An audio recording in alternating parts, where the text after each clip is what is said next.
और देखिए, सिंधु जल समझौता अस्थायी रूप से स्थगित होने के बाद से पाकिस्तान अब बूंद बूंद पानी के लिए तरस रहा है और भारत की वाटर स्ट्राइक पर पाकिस्तान छटपटा रहा है, बौखलाया हुआ है। बौखलाहट लगातार खुलकर सामने आ रही है। पाकिस्तानी सेना के प्रमुख जनरल आसिम मुनीर और पूर्व विदेश मंत्री बिलावल भुट्टो जरदारी के बाद अब पाकिस्तान के प्रधानमंत्री शहबाज शरीफ ने पानी को लेकर भारत को गीदड़ भभकी दी है।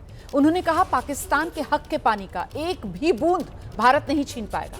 एक बूंद भी पानी रोका तो गंभीर परिणाम भुगतने होंगे। इस्लामाबाद में एक कार्यक्रम में पाकिस्तान के प्रधानमंत्री शहबाज शरीफ ने कहा, उनका देश भारत को उसके हक का एक बूंद पानी भी छीनने नहीं देगा। तो ये पाकिस्तान की तरफ से गीदड़ भभकियों का सिलसिला आप कह सकते हैं, जो रुक नहीं रहा है। लगातार पाकिस्तान की तरफ से कोई ना कोई सामने आकर भारत को सिंधु जल समझौता रद्द करने के मामले में गीदड़ भभकियां दे रहा है। लेकिन हकीकत यह है कि सिंधु जल समझौता और भारत की तरफ से उसे रद्द करने का जो फैसला ले लिया गया है, भारत उस पर कायम है, क्योंकि भारत साफ कर चुका है कि पानी और खून साथ साथ नहीं बहेगा। मैं ये बताना चाहता हूं आज दुश्मन को कि अगर तुम हमारा पानी बंद करने की धमकी देते हो तो ये बात जहन में रखना कि पाकिस्तान की एक बूंद भी तुम पाकिस्तान से छीन नहीं सकते। उस खुदाए बुजुर्गों बरतर की कसम है कि अगर तुमने ये हरकत की तो दोबारा तुम्हें वो सबक सिखाएंगे कि तुम कानों को हाथ लगाओगे। दरअसल जब से भारत ने पाकिस्तान का पानी रोका है, वहां की सरकार से लेकर सेना तक हर किसी का हलक सूख रहा है। कभी पानी के लिए पाकिस्तान के फील्ड मार्शल आसिम मुनीर परमाणु हमले की गीदड़ भभकी देता है, कभी पाकिस्तान के नेता भारत की नदियों का रुख मोड़ने का सपना देखने लगते हैं। मुनीर के बाद पाकिस्तान के पूर्व विदेश मंत्री बिलावल भुट्टो कैसे बिलबिला रहे हैं, जरा ये भी देखिए। इस सिंधु से पानी बहेगा या खून बहेगा। भारत ने पाकिस्तान का पानी क्या रोका? पहले पाकिस्तान का जिहादी जनरल और field marshal Asim Munir America की धरती से गीदड़ भभकी देने लगा और अब पाकिस्तान का पूर्व विदेश मंत्री बिलावल भुट्टो बिलबिला रहा है।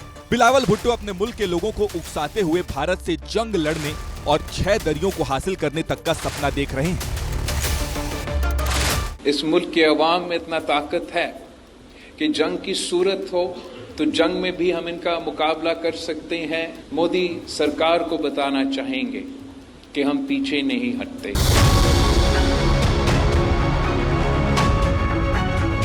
लगता है कि पाकिस्तान ये भूल गया है कि कैसे भारत ने ऑपरेशन सिंदूर से वहां के आतंकी ठिकानों को तहस नहस कर दिया था। और बिलावल ये याद भी रखें कि ऑपरेशन सिंदूर स्थगित रुका नहीं है। ऑपरेशन सिंदूर अभी खत्म नहीं हुआ है। बिलावल की गीदड़ भभकी पर बीजेपी सांसद मिथुन चक्रवर्ती ने ऐसा तंज कसा है कि बिलावल फिर बिलबिला सकते हैं। डैम बनाएंगे और 140 करोड़ आदमी उधर पेशाब करेगा, फिर डैम खोल देगा, कोई गोली नहीं चलेगी, सुनामी आ जाएगा। कौन रात के अंधेरे में हमले करते हैं? बिलावल को वैसे कहीं भी गंभीरता से नहीं लिया जाता। दूसरी ओर बिलावल भुट्टो पाकिस्तान की हकीकत अच्छे से जानते हैं। ऑपरेशन सिंदूर के दौरान भी बिलावल ऐसे ही गीदड़ भभकी दे रहे थे, लेकिन पूरा पाकिस्तान गिड़गिड़ाने के अलावा कुछ नहीं कर पाया। And all of these countries, all of these people who are making statements from failed states, I don't think we need to take cognizance. जब से मुनीर अमेरिका की गोद में बैठा है, उसकी जुबान में जान आ गई है। भारत पर सिंधु जल समझौते को रद्द करने के बाद बांध बनाने पर 10 मिसाइलें दागने की मुनीर गीदड़ भभकी दे चुका है और अब बिलावल का हलक सूखा हुआ है। आपको बता दें कि 22 अप्रैल 2025 को जब पहलगाम का हमला हुआ, उसके अगले 24 घंटे में ही भारत ने सिंधु जल समझौता स्थगित कर दिया था। 1960 के सिंधु जल समझौते के तहत जम्मू कश्मीर से बहने वाली सिंधु, चिनाब और झीलम नदियों का पानी पाकिस्तान जाता है। भारत ने उस पानी को रोक रखा है, यानी तब से समझौता स्थगित है।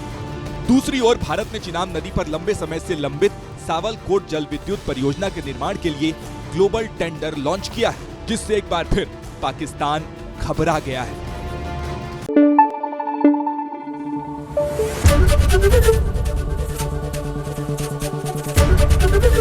ABP न्यूज आपको रखे आगे।